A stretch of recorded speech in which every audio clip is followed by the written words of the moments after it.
മാണിക്ക് പോലും പകരമാവാൻ സാധിച്ചില്ല. നോക്കൂ, എൻ ജയരാജിനെ പോലുള്ള സ്ഥാനാർത്ഥി പോലും കാഞ്ഞിരപ്പള്ളിയിൽ പരാജയപ്പെടുകയാണ്. നീ ഇതൊക്കെ കാണൂ. കാണാനൊരു കാര്യമില്ല, കാണിച്ചു തരാവേ. രാവിലെ പോലെ കുത്തി പിടിച്ചിരുന്ന് കാണുന്നുണ്ടല്ലോ.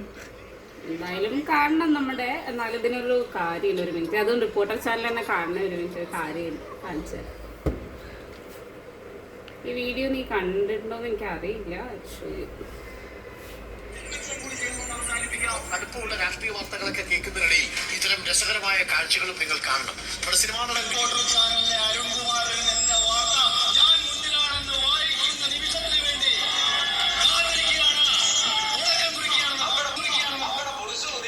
അപ്പൊ നീ പുള്ളി ജയിക്കണ നോക്കിയിരിക്ക. അതെ അതെ അതെ. പക്ഷെ അതിന്റെ റിസൾട്ടുകൾ കണ്ടായിരുന്നു. എന്താത് കാണിച്ചു തരാവേ.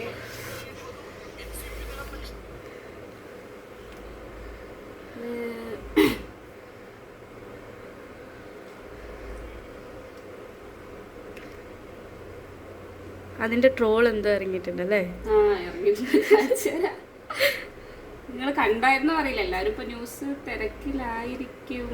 അഖിൽമാരാറിനെ കുറിച്ച് ഞാനൊക്കെ പറയാണ്.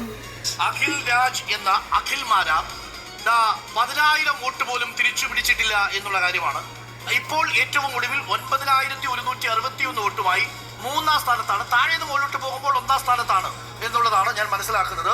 അതായത് ആം ആദ്മി പാർട്ടി കഴിഞ്ഞാൽ അടുത്തത് അഖിൽ രാജാണ്. താഴെ നിന്ന് മുകളിലോട്ട് പോകുമ്പോൾ 24,303 വോട്ടുകൾക്ക് അഖിൽ മാരാർ എന്ന അഖിൽ രാജ് എന്ന അഖിൽ കൊട്ടാത്തല ഇപ്പോൾ പിന്നിലാണ്. ആദ്യം യൂത്ത് കോൺഗ്രസ് ആയിരിക്കുകയും പിന്നീട് കോൺഗ്രസ് പാർട്ടിക്ക് വേണ്ടി പിന്തുണ പ്രഖ്യാപിക്കുകയും പിന്നീട് അവിടെ നിന്ന് തിരിച്ച് യുവമോർച്ചയിലേക്കും BJPയിലേക്കും ഒക്കെ വന്ന് അവിടെ നിന്ന് 2020 വന്ന് മത്സരിച്ച അഖിൽ മാരാർ കഷ്ടിച്ചു പിടിച്ചിരിക്കുന്നത് 9,161 വോട്ടുകളാണ്.